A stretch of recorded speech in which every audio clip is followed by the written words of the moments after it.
샬롬 할렐루야. 요한일서 1장 5절입니다. 우리가 그에게서 듣고 너희에게 전하는 소식은 이것이니 곧 하나님은 빛이시라 그에게는 어둠이 조금도 없으시다는 것이니라. 아멘. 사도행전 1장 8절. 오직 성령이 너희에게 임하시면 너희가 권능을 받고 예루살렘과 온 유대와 사마리아와 땅끝까지 이르러 내 증인이 되리라 하시니라. 아멘. 시편 62편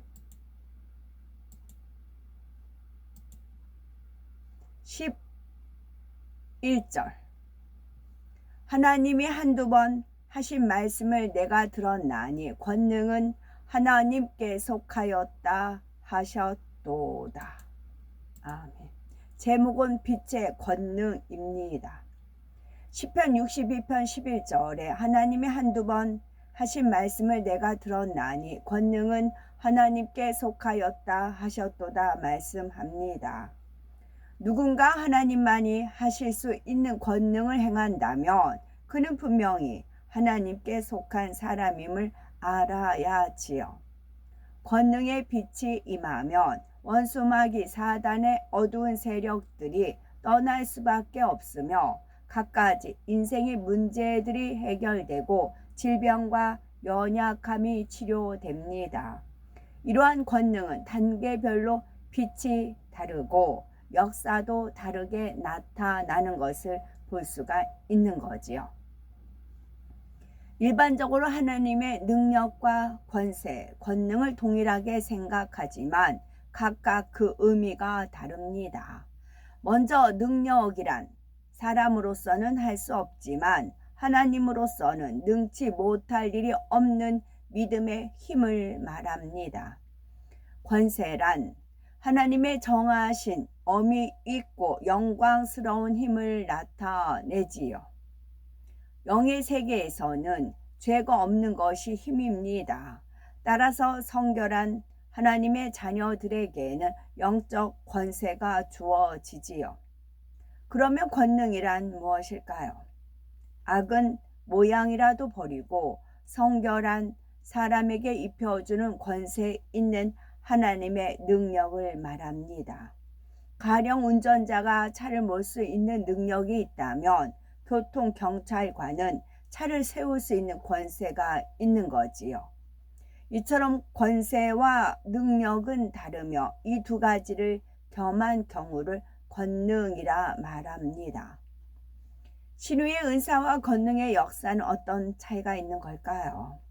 고린도전서 12장에 나오는 병 고치는 은사, 곧 신유의 은사는 주로 기운에 의해서 생긴 질병을 치료합니다. 신체가 퇴화했거나 신경세포가 손상되어 듣지 못하고 말하지 못하는 사람은 치료할 수 없지요. 하지만 권능을 받으면 이 모든 것을 능히 치료할 수 있습니다. 권능은 한 번 받으면 항상 나타나지만 신유의 은사는 그렇지 않습니다. 신유의 은사는 온전히 성결되지 않았다 해도 영혼을 사랑해 많은 기도를 쌓았거나 하나님께서 보시기에 합당하면 주십니다. 그러나 하나님의 영광을 위하지 않고 자기 유익을 구하며 합당치 않게 사용하면 하나님께서 거두시지요.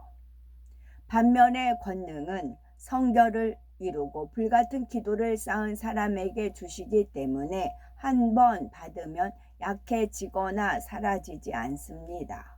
마음에 악이 없으니 자기를 드러내거나 자기 유익을 쫓아 사용하지 않지요. 성결을 이루면 오직 하나님의 영광을 나타내기 위해 힘쓰며 주님의 마음을 더욱 닮아가기에 큰 역사도 베푸는 것입니다.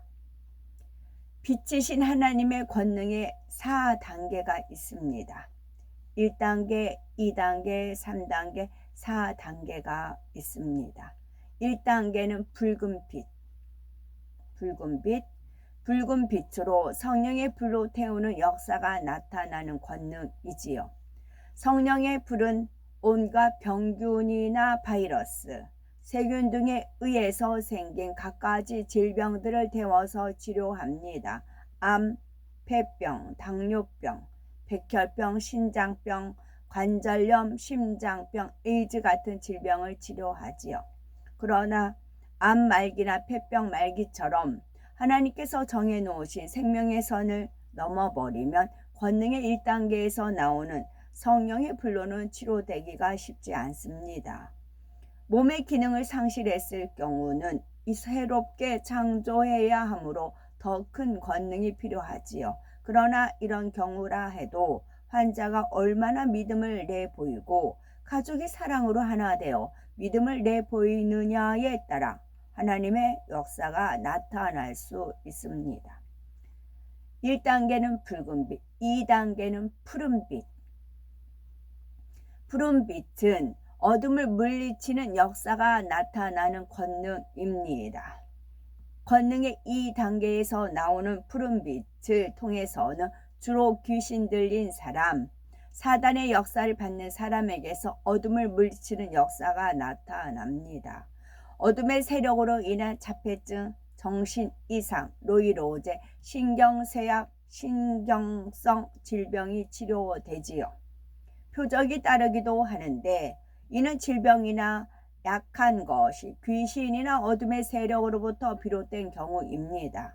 약한 것이란 농아인이나 시각장애인과 같이 보지 못하고 듣거나 말하지 못하는 경우, 소아마비 등과 같이 신체 기능이 마비되거나 퇴화한 것을 말하지요. 마가복음 9장을 보면 예수님께서 듣지 못하고 말하지 못하는 아이에게서 귀신을 쫓아내시니 그 아이가 온전케 되었지요.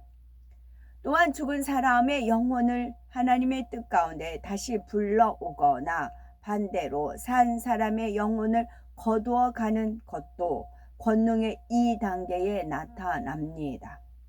사도 바울이 죽은 유두고를 살리고 베드로가 성령을 속인 아나니아와 삽비라를 저주하자 혼이 떠나며 엘리사가 저주하니 42명의 악한 아이가 곰에게 죽임당한 것이 여기에 속하지요. 3단계는 흰빛, 무색.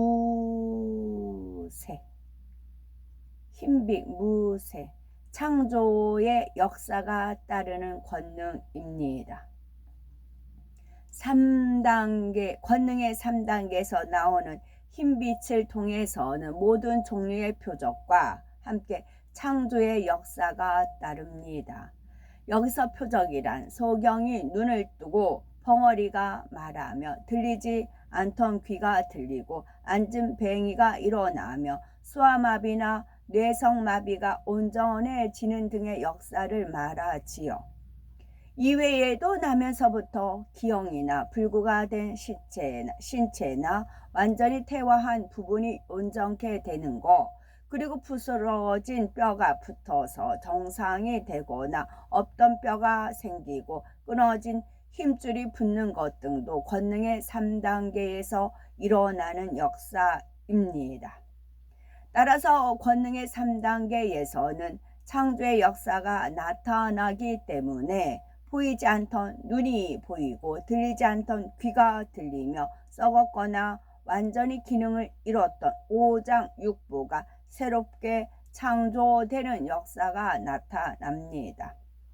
4단계는 황금빛, 시공을 초월하여 역사가 따르는 권능의 완성입니다. 권능의 4단계에서 나오는 황금빛으로는 만물을 지배하고 다스릴 수 있기에 천기를 움직이는 기사가 나타납니다. 무생물도 명하는 대로 순종하는 단계이므로 예수님께서 바람과 바다를 꾸짖으시니 잔잔케 되었지요. 바람과 바다와 같은 자연이나 무생물이라 해도 예수님 말씀에 그대로 순종하지요. 또한 권능의 4단계에서는 시공을 초월하는 역사가 따릅니다. 가나안 여인이 예수님께서 자기 딸에게서 귀신을 쫓아 주기를 간청하였지요.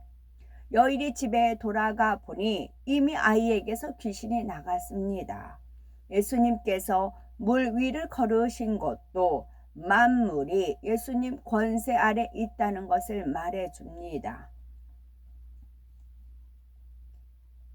예수님께서 나타내신 일들은 권능의 4단계보다 더 윗단계로 곧 창조주가 가지고 계신 창조의 최상의 권능입니다.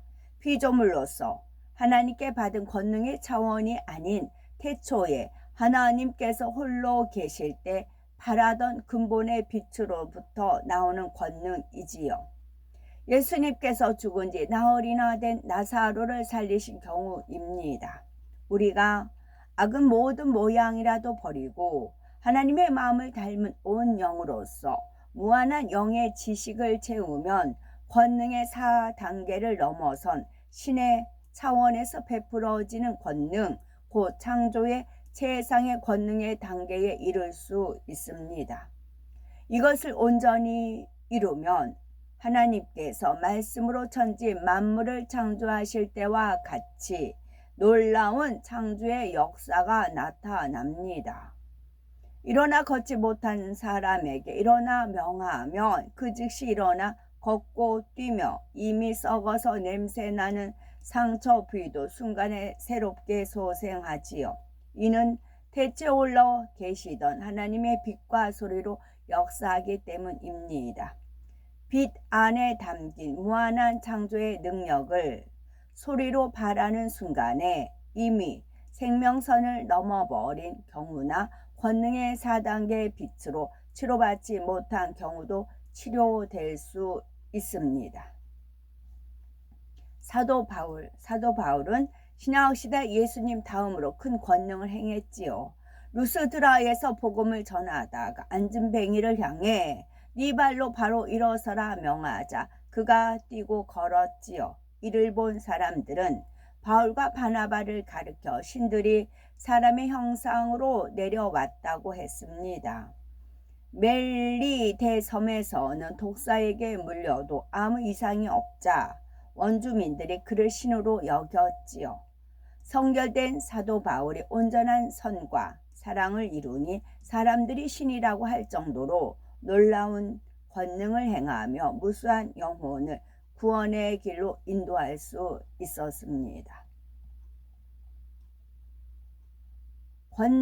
빛의 권능이라고 했습니다. 빛에는 4단계가 빛이 있습니다. 그래서 쉽게 하나님께서 돌판에다 쉽게 세운 것에도 보면 붉은빛, 노란빛, 흰빛, 푸른빛도 한번 찾아봐야 되겠네요. 빛이 4가지 빛이 있었어요. 그 속에 자, 처음에 붉은빛이 있어요. 붉은빛이 있고요.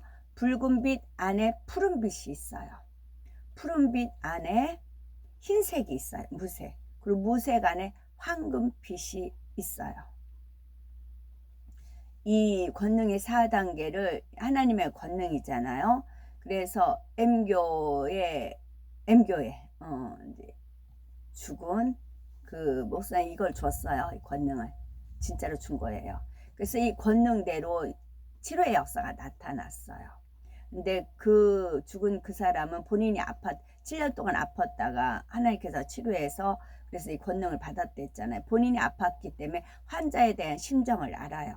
이제 그게 믿음이 되니까 이게 역사가 나타났고, 그래서 이제 죽음으로써 이제 걷어간 거고요. 사람이 어떤 걸 초점에 맞추냐에 따라서 그렇게 역사가 일어나는 겁니다. 저는 별로 아프질 않아서 아픈 사람 그 심정을 잘 이렇게 느끼질 못합니다. 제가 원하는 거는 하나님 빛, 하나님 사랑, 하나님 마음, 하나님 뜻 그런 거예요. 그러기 때문에 이 빛에서 하나님께서 저를, 그러니까 달리아를 제가 말씀을 드렸잖아요. 그때는 흰빛이었어요. 흰빛으로 해서 이게 쫙 거기서 자막이 뜨는 건데 그 흰빛이 나오더라고요. 창조의 역사가 따르는 권능입니다. 그래서 아까 달리아 쭉 설명을 했잖아요. 그와 같은 역사가 일어나는 것이고, 그 다음에 황금빛은 시공을 초월하는 역사가 따르는 권능의 완성입니다. 이 황금빛은 그 자막에 보면 또 그 황금색, 이렇게 황금식, 이게 금이 쭉 이렇게 또 빛이 오는 게 있습니다. 그때 저는 이제 제 수준에서 어떻게 가르쳐 주셨냐면 자석과 같다고 했거든요. 자석 S극, N극이 있으면 이렇게 하면 흙은 안 붙어요. 쇠붙이만 붙어요. 자석에는 쇠붙이만 붙고 흙은 안 붙습니다. 육은 안 붙어요. 이게 자석을 대면은 쇠만 붙는데 어떤 쇠? 쇠금이잖아요. 제가 김하며 쇠금이 금만 붙어요. 변하지 않는 믿음, 영적인 믿음, 그 믿음만 자석에 붙어요. 그 금은 또 연단을 통해서 풀무는 은을 모르겠네. 금과 은을 연단을 하잖아요. 사람 마음을 하나님께서 연단하시고요. 은과 금이 연단을 해서 풀무에서 금이 연단을 받아서 그 연단된 금, 마치 사금치치라고 했거든요. 많은 모래가 있지만 거기에서 금이 채취가 하듯이 그 금이 막 날라오는 게 있어요. 화살같이. 그러면 하나님 아버지께서는 금이다 이제 그러세요. 저는 알려주신 바가 있으니까 믿음이 변하지 않는 금만 좌석으로 쫙쫙 붙어요. 그래서 천국으로 입성이 되는 겁니다. 그것이 시공간을 초월하여 역사하는 그런 것입니다. 아멘.